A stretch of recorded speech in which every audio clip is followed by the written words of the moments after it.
예, 계속해서 소요리문답을 공부해 가겠습니다. 오늘은 소요리문답 제2문인데요.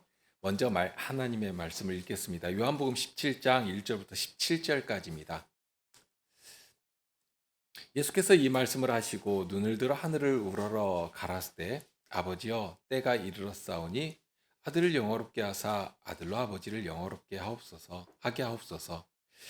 아버지께서 아들에게 주신 모든 자에게 영생을 주게 하시려고 만민을 다스리는 권세를 아들에게 주셨음이로소이다. 영생은 곧 유일하신 참 하나님과 그의 보내신 자 예수 그리스도를 아는 것이니이다.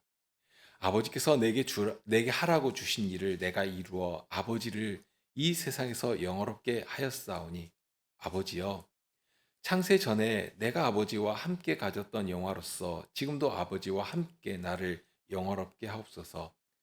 세상 중에서 내게 주신 사람들에게 내가 아버지의 이름을 나타내었나이다. 저희는 아버지의 것이었는데 내게 주셨으며 저희는 아버지의 말씀을 지켰나이다. 지금 저희는 아버지께서 내게 주신 것이 다 아버지께로서 온 것인 줄 알았나이다. 나는 아버지께서 내게 주신 말씀들을 저희에게 주었사오니 저희는 이것을 받고 내가 아버지께로부터 나온 줄을 참으로 아오며 아버지께서 나를 보내신 줄도 믿었사옵나이다. 내가 저희를 위하여 비옵나니 내가 비옵는 것은 세상을 위함이 아니요 내게 주신 자들을 위함이니이다. 저희는 아버지의 것이로소이다. 내 것은 다 아버지의 것이요 아버지의 것은 내 것이온데 내가 저희로 말미암아 영광을 받았나이다. 나는 세상에 더 있지 아니하오나 저희는 세상에 있사옵고 나는 아버지께로 가옵나니 거룩하신 아버지여 내게 주신 아버지의 이름으로 저희를 보존하사 우리와 같이 저희도 하나가 되게 하옵소서. 내가 저희와 함께 있을 때에 내게 주신 아버지의 이름으로 저희를 보존하와 지켰나이다. 그 중에 하나도 멸망치 않고 오직 멸망의 자식뿐이오니 이는 성경을 응하게 함이니이다. 지금 내가 아버지께로 가오니 내가 세상에서 이 말을 하옵는 것은 저희로 내 기쁨을 저희 안에 충만히 가지게 하려 함이니이다. 내가 아버지의 말씀을 저희에게 주었사오매 세상이 저희를 미워하였사오니 이는 내가 세상에 속하지 아니함 같이 저희도 세상에 속하지 아니함을 인함이니이다. 내가 비옵는 것은 저희를 세상에서 데려가시기를 위함이 아니요 오직 악에 빠지지 않게 보존하시기를 위함이니이다. 내가 세상에 속하지 아니함 같이 저희도 세상에 속하지 아니하였사옵나이다. 저희를 진리로 거룩하게 하옵소서. 아버지의 말씀은 진리니이다.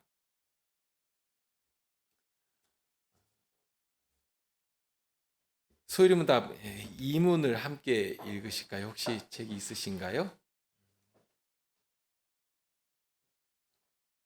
이문 함께 읽겠습니다. 하나님을 영화롭게 하고 즐거워하는 것을 지도하시려고 하나님께서 우리에게 주신 준칙은 무엇입니까? 하나님을 영화롭게 하고 즐거워하는 것을 지도하시려고 하나님께서 우리에게 주신 유일한 준칙은 구약과 신약 성경에 기록된 하나님의 말씀입니다. 항상 우리 가슴속에 분명히 새기고 있어야 할 사실이 있습니다. 우리가 무엇 때문에 사는가 하는 것입니다. 인생은 그 험함을 알기 때문에 인생의 험함에 대해서 여러 가지 말들로 표현을 합니다. 나름 지혜가 담긴 말들이 많은데요. 그런데 우리를 그런 험한 데서 험하게 살지 않도록 하시기 위해서 지금 진실을 알려주시는 것입니다. 로마서 8장 20절 이하에 이런 말씀을 하십니다. 피조물이 허무한데 굴복하는 것은 자기 뜻이 아니요 오직 굴복해 하시는 이로 말미암음이라. 그 바라는 것은 피조물도 썩어짐의 종로로 탄 데서 해방되어 하나님의 자녀들의 영광의 자유에 이르는 것이니라. 피조물이 다 이제까지 함께 탄식하며 함께 고통하는 것을 우리가 아나니 모든 피조물이 이렇다는 것입니다. 사람이 죽어서 아무리 이름을 남긴다고 해도 그 사실이 이름을 남긴다는 사실이 죽은 사람에게 어떤 의미가 있고 어떤 가치가 있겠습니까? 아무 소용도 없는 일이거든요. 그리고 실상은 그저 썩어짐의 종노릇하는, 한마디로 썩고 사라지고 그 영혼은 사망의 입속에 떨어지고 그게 끝이라 하는 것입니다. 모르면 모르는 대로 망하는 것이고요. 그런다고 안다면 그것이 더 끔찍한 일 아닙니까? 해결책이 있으면야 모르겠지만 그거 없단 말입니다. 그러니 어떻게 해야 하겠습니까? 무엇보다도 이 진실, 이 사실을 알아야 하는 것이고요. 그런데 사실을 안다고 해도 해결책을 모르면 아무 소용이 없습니다. 해결책이 있어야 하지 않겠습니까? 당신 굉장히 끔찍한 병에 걸렸습니다. 그러니 이제 되게 고생하다가 얼마 후에 이제 죽습니다. 하고 비극적인 사실만 알려주면 그거 아는 게 무슨 소용이, 무슨 의미가 있겠는가 하는 것입니다. 여기 살 수 있는 방법이 있다. 이렇게 하면 회복되고 건강하게 된다. 하고 사는 방법을 알려주어야 무엇인가 이렇게 사실을 말하는 것에 그 말에 용기도 얻고 힘도 나고 기쁨도 되고 하는 것 아니겠습니까? 자, 만물도 그 마침이 어떻게 되는가? 그것을 알기 때문에 신음한다고 했습니다. 탄식하고 함께 고통하는 것입니다. 그런데 만물도 아는 비밀이 하나 있습니다. 그러면 그 썩어짐의 종로로 타는 것이 전부인가? 그것이 끝인가? 그런데 그것이 끝이 아니라 하는 것을 안다는 것입니다. 그것이 끝이 아니고 실은 그 자리에서 해방되는 일이 있다. 자유를 얻고 하나님의 자녀들의 영광에 함께 이르는 날이 있다. 이것이 예비되어 있다. 하고 그것을 알고 기대하고 있다는 것입니다. 만물도 기대한다는 것입니다.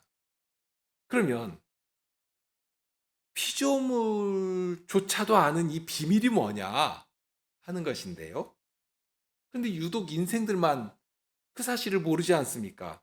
모른다기보다는 스스로 귀를 막고 얼굴을 그냥 돌려버리는 것입니다.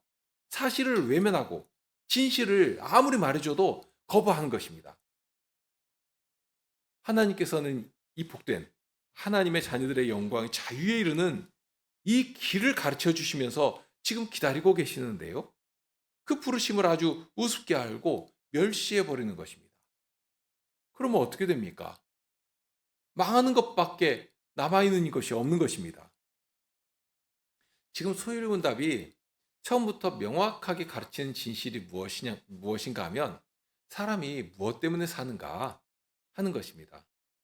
그냥 사라지는 대로 썩어짐의 종로로 사는 그런 자리에 살다가 망할 것이냐, 아니면 하나님의 자녀들에게 약속된 이 영광의 자리에 이르러야 하겠느냐 하는 지금 그 두 길을 말씀해 주고 계시거든요. 그러니 이 말씀을 따라서 참으로 복된 인생으로 살다가 영생에 이르는 그 길로 가야 하지 않겠느냐 하고 그 목표지를 아주 분명하게, 이 소리문답이 상당히 간결하게 되어 있죠. 그러니까 말을 막 장황하게 꾸며서 하는 것이 아니라 정말 딱 한 문장으로 가르쳐 줍니다. 그 한마디는 일문에서 나오죠. 하나님을 영화롭게 하는 것이다. 하나님의 영광을 위해 사는 것이다. 하는 것입니다. 하나님의 영광. 그런데 하나님께 영광이 되면 동시에 그 사실이 하나님의 자녀들인 우리에게는 굉장한 자긍심이 되고 우리의 기쁨이 되고 그렇게 해 주시는 것입니다. 이건 아주 간단한 원리에서 나오는 것인데요. 아버지가 영화롭게 되었습니다. 그럼에도 불구하고 자녀들은 아주 비참해지고 불쌍하게 되고, 이 말이 모순되지 않습니까? 우리가 굉장히 모순되게 느끼는데요. 사실 아버지만 영화롭게 되고 자식은 아주 불쌍하게 되고 그런 일은 일어나지 않습니다. 아버지와 자녀들은 그냥 한 덩어리처럼 움직이거든요. 이게 분리가 안 됩니다. 하나님께서 영광을 얻으시면 그 영화는 자녀들에게도 고스란히 전가됩니다. 하나님께서 기쁨을 얻으시면 그 기쁨은 자녀들인 우리에게도 고스란히 이렇게 우리의 기쁨이 되게 해주십니다. 하나님께서 권세를 얻으시면 자녀들인 우리들도 권세의 자리에 이르게 됩니다. 그것이 하나님의 구원의 방식이고 우리를 향하신 사랑의 표현 방식입니다. 뭐 설명할 것도 없이 당연한 일이죠. 그래서 하나님께 영광이 된다 하고 하면 그 사실은 즉시로 우리에게도 기쁨이 되게 해주십니다. 자칫 하나님을 영화롭게 하고 영원토록 하나님을 즐거워하는 것이다 하고 말하면 이것을 억지로 만들어내야 하는 것처럼 말하기가 쉽습니다. 그런 식으로 자칫 접근하기가 쉽거든요. 너 왜 하나님 믿으면서도 안 기뻐해?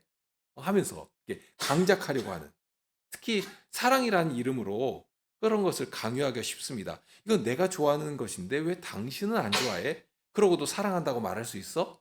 뭐 이런 식의 강요를 하는 일들이 있지 않습니까? 이것은 오히려 사랑이라기보다는 사랑이라는 이름을 가장 폭력이라고 할 것입니다. 하나님께서 우리에게 주신 기쁨이라고 하는 것은 억지에서 나오는 것이 아닌데요. 교회에서 그런 식으로 하기가 쉽다는 것입니다. 하나님께 영광이 되는 일인데 왜 당신은 교회 다닌다고 하면서도 기뻐하지 않습니까? 구원받았다고 하면 당연히 이것을 기뻐해야 하는 것인데 왜 기쁨이 없는 것이죠? 하고 이렇게 억지로 하도록 이렇게 분위기를 만들고 강압적으로 뭔가 하지 않으면 안 되는 것처럼 그렇게 할 수 있다는 것입니다. 이런 거 주의해야 합니다. 우리는 항상 자유롭게 자연스럽게 해야 한다. 이걸 강조하는데요. 그러니까 기쁨도, 하나님 나라의 특성인 이 기쁨도 평안도 우리 스스로 만들어내는 것이 아닙니다. 만들어낼 수가 없습니다. 그러니까 주의할 것은, 그러면 억지로 하면 안 되니까 그러면 사람의 감정이 중요한가? 인생 즐거움이 기준이 되는 것인가? 자, 여기에서 이런 예를 들 수가 있는데요. 참된 쾌활함 혹은 건강한 유쾌함이라는 표현이 어떤가 싶습니다. 마약에 대해서 보통 이런 식으로 말하죠. 그 마약을 한 번도 안 한 사람은 있는데 한 번만 하고 많은 사람은 없다 하고 말합니다. 그 쾌락의 정도가 다른 어떤 방식으로도 얻을 수 없는 정도가 되니까 한 번 딱 하면, 한 번만 하면 계속 안 할 수가 없게 된다는 것입니다. 그런데 마약을 해가지고 참되고 건강한 유쾌함을 얻을 수 있는 것이 아니지 않습니까? 마약으로 인한 이 쾌락은 순간은 정말 즐겁지만 오히려 일상생활이 불가능해지도록 만듭니다. 건강도 해치고요. 사람과의 관계도 망가뜨려 버리고 서서히 모든 것을, 자기뿐만이 아니라 주변에 있는 모든 것을 다 파괴시켜 나갑니다. 그러니까 쾌락 자체만을 추구하기 때문에 다른 것은 다 시시하게 여기지고, 그러니 자기 즐거움이 기준이 되면 그냥 죽는다고 해도 그저 그냥 그 쾌락을 향해 달려가는 것입니다. 그런 모습을 정상이라고 할 수 없지 않습니까? 굉장히 비극적이고 비정상적입니다. 만일 그러한 자리에 있다면 그 즐거움, 그 쾌락이 정상적인 것이 아니다. 그 굉장히 악한 것이다. 알려줘야 되고요. 건강한 즐거움을 얻을 수 있도록 일상의 기쁨을 회복하도록 만들어줘야 되지 않습니까? 거기서 건져줘야죠. 하나님께서 지금 바라시는 것이 그런 것입니다. 죄로 인해서 망가져 버려서 정상적인 기쁨을 느끼지 못하게 되었습니다. 모든 인생이 그렇게 됐거든요. 감각 기능에 장애가 생겼습니다. 가치도 전도되어 버렸습니다. 그러니까 완전히 다 거꾸로 생각하는 것입니다. 거꾸로 느끼고. 그러니 그것을 바르게 가르쳐 주어야 하는 것입니다. 그리고 기쁨이나 즐거움이라고 하는 것이 이론으로 되는 것은 아니지 않습니까? 말로 무엇을 배우는 것이 그렇습니다. 아무리 주위에서 다들 그거 좋다고 해도 그 즐거움을 내가 알아야지만 하는 것인데 모르면 소용없거든요. 그러니까 이론으로만 아는 것이 그런 것입니다. 운동을 좋아하는 사람은 정말 땀이 범벅이 되도록 운동하는 기쁨을 압니다. 정말 기진하도록 땀을 흘리고 그냥 막 시원한 뭐라도 마시면서 굉장히 즐겁죠. 몸이 살아있다 하는, 막 숨이 헐떡거리면서 막 하는 사람이 살아있다는 것을 막 이 심장의 고동 소리를 들으면서 느끼는 것입니다. 그런데 그런 즐거움을 애시당초 정말 움직이기 싫어하는 사람에게 아무리 설명을 해 주어도 애초에 안 먹힙니다. 씨알도 안 먹히죠. 뭐 때문에 그렇게 땀을 흘리면서 운동해야 하는가? 그렇게 정말 힘들게 땀범벅이 되도록 운동을 해야 하는지 알 수가 없는 것입니다. 건강도 없고 운동의 즐거움도 누리고 하는 그런 일임에도 불구하고 그 기쁨을 이게 뭐 설명을 해봐야 전해줄 수가 없는 것입니다. 자칫 하나님께서 우리에게 주시는 이 기쁨에 대해서도 이론으로만 생각하고 움직이는 일이 없으면 정말 하나도 재미가 없고, 또 그에 따른 영혼의 유쾌함이나 강건함도 얻지 못하고 항상 병약하고 시들시들하니, 그렇게 신앙의 유아로 남아 있으면서도 스스로는 많이 아니까 굉장히 잘하는 것처럼, 그래서 지식은 사람을 교만하게 한다고 하지 않습니까? 그렇게 비정상적인 모습으로 만들어가기가 쉬운 것입니다. 자, 말씀을 드리고자 하는 것은 하나님께 영광이 되는 일은 우리 인생에게도 정말 복되고 기쁨이 되고 하는 그런 일이 된다 한 사실입니다. 하나님만 좋고 끝나는 것이 아니라 그 안에 인생의 보람이 있고 즐거움이 있고 하나님의 영광에 함께 참여하는 그 영광을 얻게 되고, 그런 복을 우리에게 주시는 것이거든요. 다만 모르니까, 몰라서, 죽는 줄도 모르고 좋다고 이제까지 즐기던 것들을 다시 정상적인 건강한 자리로 회복시키도록 복이 되는 자리로 이끌어내면서 기쁨을 누리는 자리로 이렇게 인도해 꺼내 주시는 것입니다. 이 사실을 어떻게 해야 하느냐 하는 것을 이문에서 아주 명료한 말로 가르쳐 주죠. 하나님을 영화롭게 하고 동시에 우리로 하나님을 즐거워하도록, 그런 기쁨의 생활을 어떻게 할 수 있겠는가? 그 방법이 여기에 있다. 여기서 가르쳐 주고 있다 하는 것입니다. 그러니까 앞으로 배울 내용들은 이론이 아니라 하는 것을 우리가 먼저 딱 잡아야 합니다. 말로 설명하고 이론으로 머릿속만 개운해지는 그런 것이 아니라 살아있는 우리의 몸을 움직여 가도록 하는 그런 생명이 되시는 말씀이다. 그것을 먼저 딱 잡아야 되겠죠? 자, 우리가 하나님을 영화롭게 하고 하나님을 영원토록 즐거워하는 방법을 하나님의 말씀이 다 가르쳐 주고 있다 하고 알려주시는데요. 다만 이제 오늘은 그러면 그렇게 대표적으로 하나님의 말씀이 무엇이라고 성경이 가르쳐 주시는가? 한 곳을 보면 요한복음 5장 39절 말씀, 우리가 잘 아는 말씀인데요. 너희가 성경에서 영생을 얻는 줄 생각하고 성경을 상고하거니와 이 성경이 곧 내게 대하여 증거하는 것이로다. 지금 유대인들이 성경을 참 열심히 읽었는데요. 그런데 그냥 맹목적으로 읽은 것이 아니라 그들이 성경을 읽는 목적도 분명했습니다. 이 성경에 영생의 길이 있다 하고 생각한 것입니다. 예수님께서는 이 사실을 옳다고 인정해 주셨습니다. 그래, 맞다. 영생의 길이 여기 있다. 이것을 알아야 한다 하고 인정해 주시거든요. 그러면 먼저 생각할 수 있는 것이, 유대인들이 그렇게 바라고 소원한 것이 영생을 얻는 것이었구나, 영생이었구나 하는 것을 알 수가 있죠. 영생, 예수님께 찾아왔던 젊은 관원이 예수님께 한 질문이 무엇인지 기억나시죠? 영생에 대한 것이었습니다. 어떤 사람이 주께 와서 가로되 선생님이여, 내가 무슨 선한 일을 하여야 영생을 얻으리까? 그러니까 이 건실한 유대인들은 영생을 알아가고 영생을 얻기 위해서 정말 노력했구나 하는 것을 알 수가 있습니다. 그러면 과연 영생이 무엇인가 하는 것이겠죠? 유대 관원이 추구하는 영생은 무엇이겠으며 하나님께서 주기를 바라시는 영생은 어떤 것이겠는가? 그것이 이렇게 딱 같으면 참 좋겠습니다. 차이가 없어야 할 것인데요. 이미 예수님은 영생이 무엇인지를 가르쳐 주신 것입니다. 오늘 읽은 말씀에서도 나오죠. 3절에 영생은 곧 유일하신 참 하나님과 그의 보내신 자 예수 그리스도를 아는 것이다. 이론에 거기다 무슨 뭘 덧보탤 말이 하나도 없습니다. 정말 깔끔하고 명료한 말씀입니다. 문제는 유대인들이 생각하는 영생이 하나님께서 우리에게 주기를 바라시는 그 영생과 비슷하면서도 다르다 하는 데 있었습니다. 오히려 완전히 다르다면 쉽겠다는 생각도 해봅니다. 전혀 달라버리면 이렇게 구별하기가 쉽지 않습니까? 그거 완전히 틀렸어. 그거 버려. 이렇게 하면 세상에서도 그거 버리기 쉽습니다. 그런데 정말 비슷합니다.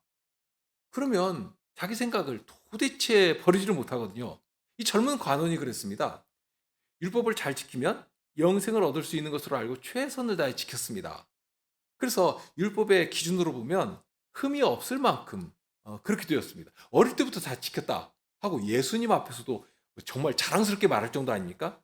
그런데 실은 아직도 진실을 모르는 것입니다. 이어지는 말씀을 계속 보면 지금 이 청년이 말하는 영생과 하나님의 나라가 아주 밀접하게 연결되어 있다 하는 것을 알 수가 있거든요. 관원이 영생에 대해서 물어보다가 이야기가 하나님의 나라로 이렇게 하나님의 나라에 어떻게 들어갈 수 있는 것인가 하는 것으로 이렇게 옮겨가거든요. 그러니까 예수님께서는 그것을 하나처럼 말씀하십니다. 우선 진실을 하나는 이렇습니다. 유대인의 관원은 율법을 잘 지켜서 영생을 얻을 수 있다고 생각하고 열심히 지켰습니다. 예수님은 그것을 나쁘다고 하지 않고 인정해 주셨습니다. 그도 그럴 것이 하나님의 말씀이 예수님에 대해서 증거하고 있으니까 이 말씀을 잘 지켜서 순종하다 보면 영생이신 예수님께로 갈 수 있기 때문입니다. 사실 이 율법을 그 목적으로 주신 것이거든요. 하나님의 구원주이신 그분을 바라보도록.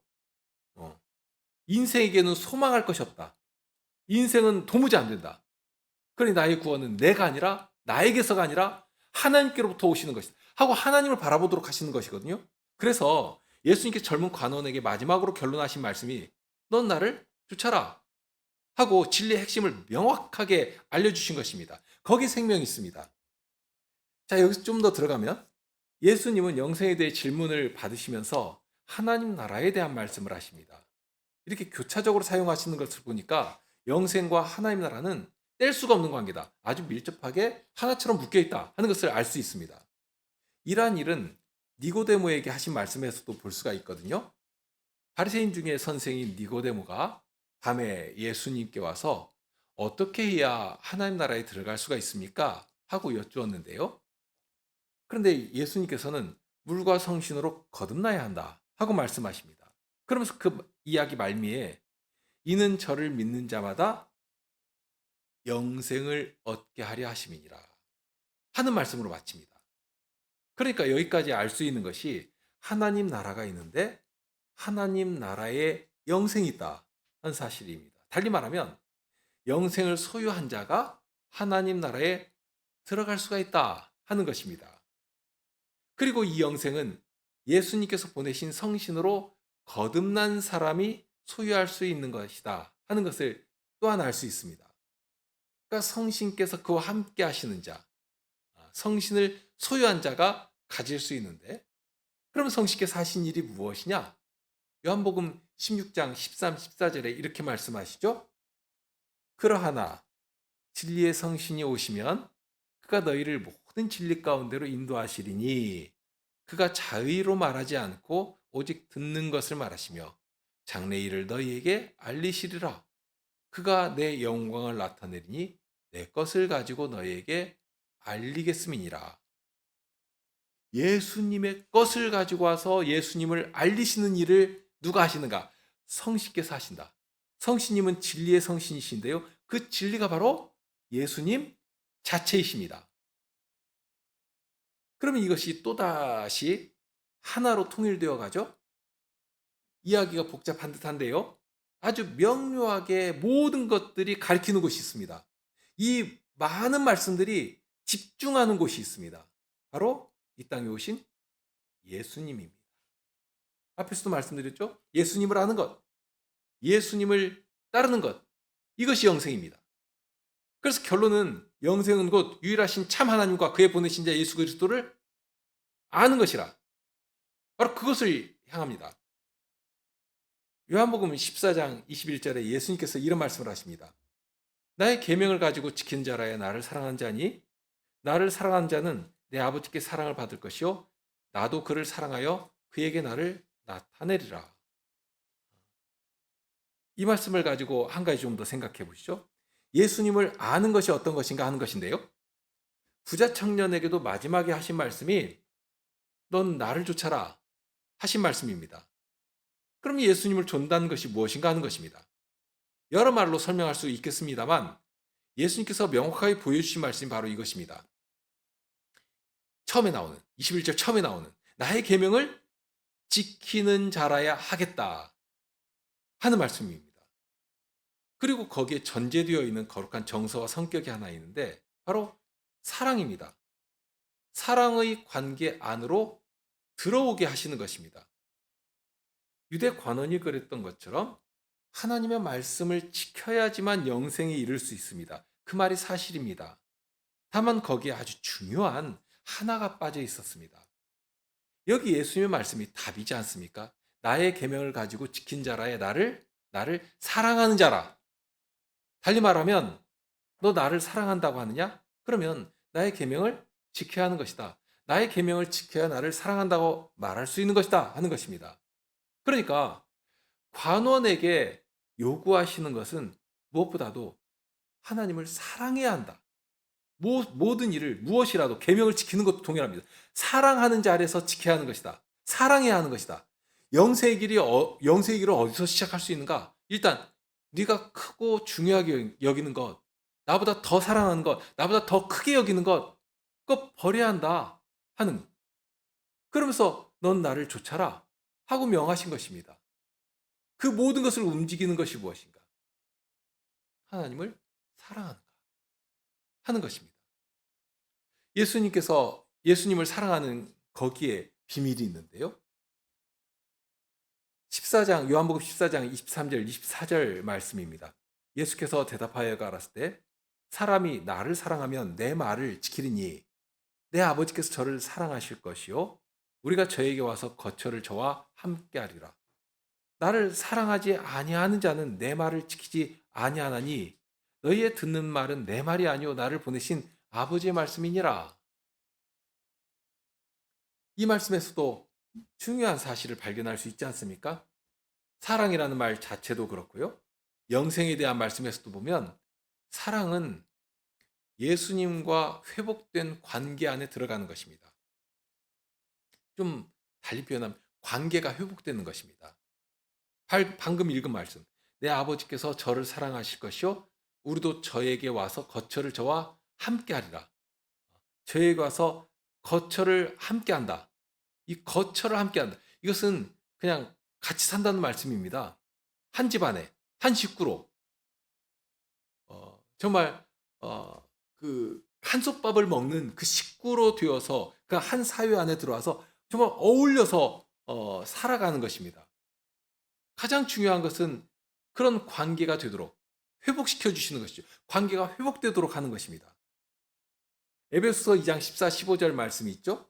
그는 우리의 화평이신지라 둘로 하나를 만드사 중간에 막힌 담을 하시고 원수된 것 곧 의문에 속한 계명의 율법을 자기 육체로 폐하셨으니 이는 이 둘로 자기 안에서 한 세 사람을 지어 화평하게 하시고 했습니다.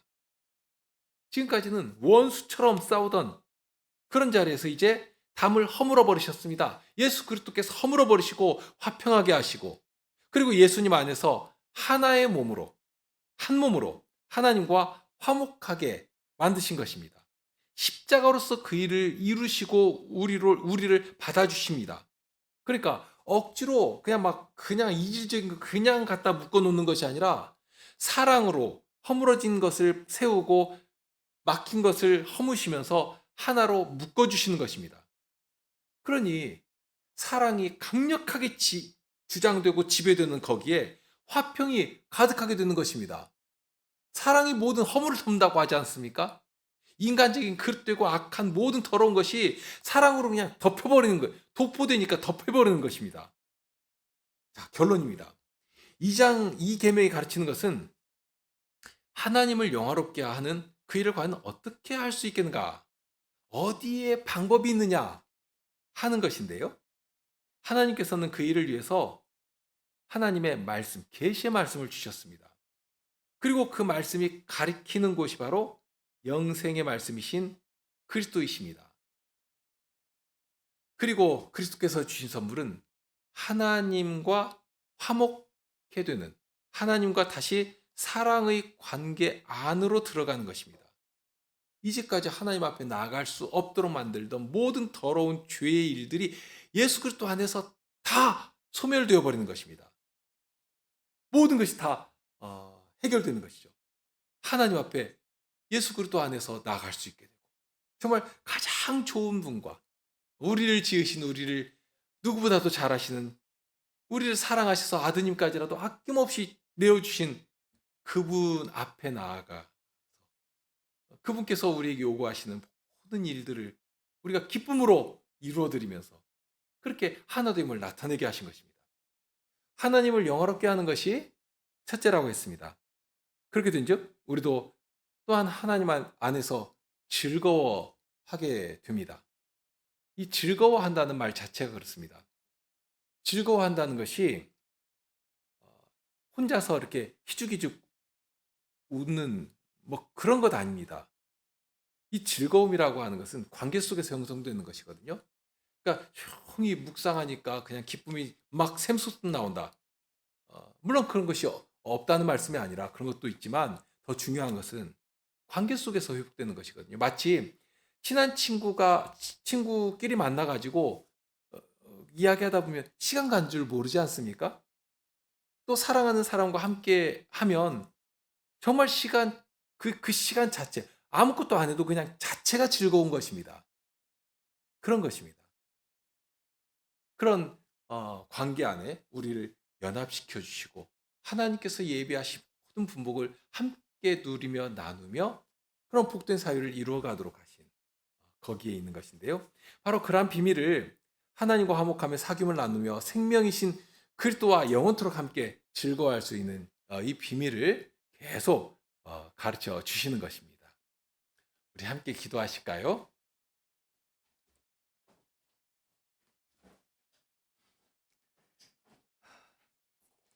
저희를 향하신 하나님의 사랑이 어떠한 것인지를 배우면 배울수록 참 저희가 못난 자들이고 어떻게 할 수가 없는 자들이고 그런데 하나님의 사랑은 여전하시고 그런 저희들일지라도 이끌어 하나님을 알며 진정 저희 마음에서부터 우러나는 참된 사랑의 자리로 인도하여 주십니다.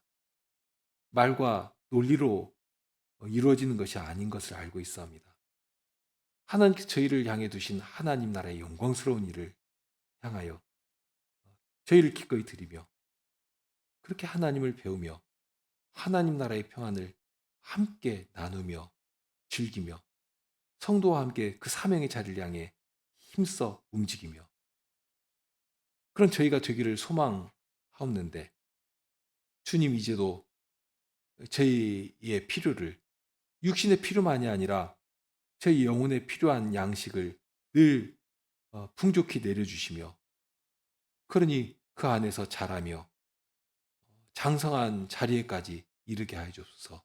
그러니 어린아이처럼 되지 않고 주님의 말씀을 따라 모든 것들을 분별하며 기꺼이 헌신하며 주님께서 이루실 일들을 저희가 아주 기쁨으로 감당하며 그렇게 주님께서 구원하신 그 선하신 뜻을 저희의 순종으로 이루어드리는 그런 선하고 충직한 주의 자녀들이 주의 종들이 되게 하여 주옵소서.